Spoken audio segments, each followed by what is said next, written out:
Hello everyone, আমার আরও একটি মিনি ব্লগে তোমাদের সবাইকে জানাই অনেক স্বাগত। দেখো, সকালবেলা আমার সমস্ত কাজ হয়ে গেছে, সমস্ত বাসি কাজ হয়ে স্নান টানও একদম হয়ে গেছে। তারপরেই আমার মেয়েটা উঠেছে। আর আমার মেয়েটা কত লক্ষ্মী মেয়ে জানো, সব কাজ হয়ে গেলে তারপরেই ও ওঠে। তার মাঝখানে মাঝে মাঝে একটু আধটু ওঠে, কিন্তু আমি একটু পাশে থেকে ঘুম পাড়িয়ে দিলে আবারও ঘুমিয়ে পড়ে। উঠতেই আমি ওর মুখটা একটা ভেজা ন্যাংরা দিয়ে ভালো করে মুছে পরিষ্কার করে দিলাম। আর আজকে ওকে সকালে ব্রেকফাস্টে দিয়েছি চিঁড়ে আর খেজুর। প্রথমে তো চামচে করে দুগাল খাবে, তারপর কিন্তু আর খাবে না। তারপর এই হাতটাই আমাকে কাজে লাগাতে হবে।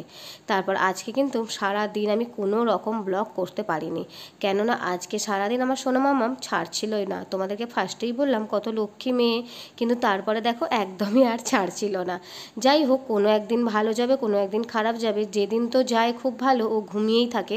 আজকে সারা দিন ঘুমায়নি, তো এই যে সন্ধে হতেই ঘুমিয়ে পড়েছে। তাই ভাবলাম চেয়ারে আজকে অনেক জামা কাপড় কাচা পড়ে আছে, সেইগুলোই বসে বসে গুছিয়ে নিই। আজকের মতো এইটুকুই, টাটা।